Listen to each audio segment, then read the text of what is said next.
Palapit na ang NBA playoffs at lower seed Miami, grabing takot pa rin ang hatid sa mga top-seeded teams. At Jordan Heading, tahimik lang pero halimaw pala at pwedeng gumawa ng history sa NBL Australia. Pero bago natin pag-usapan, palike naman ng ating video bilang suporta.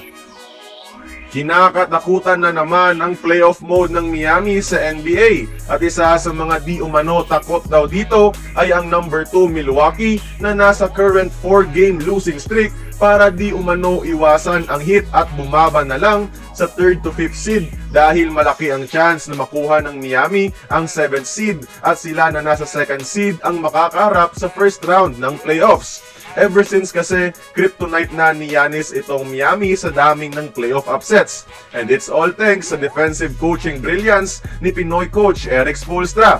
Samot-saring mga defensive strats para pigilan ang Greek Freak, and all of them have been effective so far.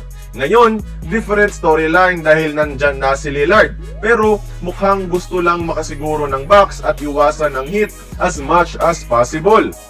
Samantala, tahimik na nag-iingay ngayon si Gila sniper Jordan Heading sa NBL 1 ng Australia.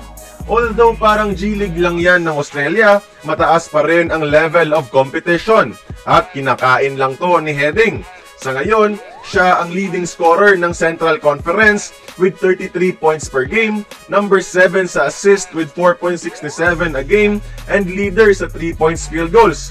For better context kung gaano kaganda pinapakita niya, ang former teammate ni Kai Soto na si Daniel Johnson ay nasa 15 points per game lamang. Ang former NBA prospect Majok Deng ay nasa 27 points. At ang sinuntok ni Halalon na si Nathan Sobey ay nasa 24 points per game lamang. Patunay lamang ito mga idol na dapat matik na sa Gilas roster si Heading para sa OQT. More than his 3-point shooting, si Heading ay isa sa mga maaasahang shot creator kapag nagpapahinga si Brownlee.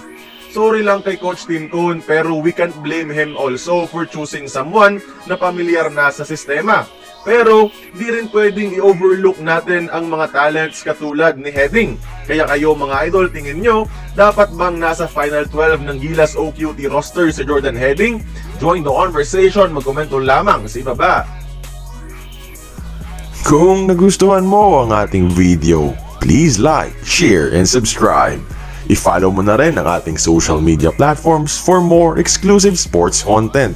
Until then, this has been Courtside Buckets. See you on the next one.